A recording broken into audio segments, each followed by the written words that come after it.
আসসালামু আলাইকুম রহমতুল্লাহি বারাকাত। সম্মানিত দিনী ভাই বোনেরা, আজকে আলোচনা করব মৃত্যুর পূর্বেও তওবা কবুল হয়। সুবহানাল্লাহ।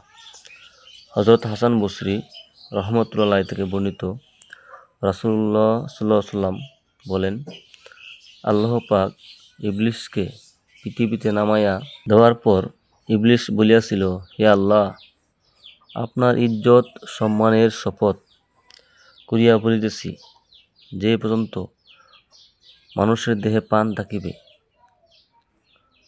ততক্ষণ পর্যন্ত তাহাকে পথভ্রষ্ট করার চেষ্টায় লিপ্ত থাকিব। নাউজুবিল্লাহ।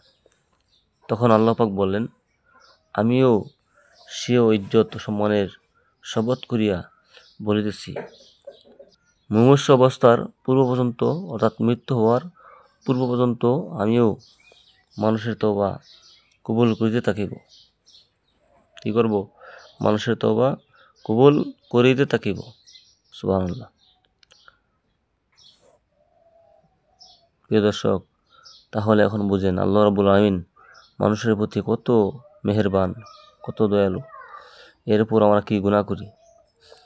আমাদের প্রত্যেকেরই এই হাদিস থেকে শিক্ষণীয় হলো যে আমরা গুনাহ করব না, আর যদি গুনাহ হয়ে যায় সঙ্গে সঙ্গে তওবা করব, কারণ কোন সময় মৃত্যু এসে যায় বলা যায় না।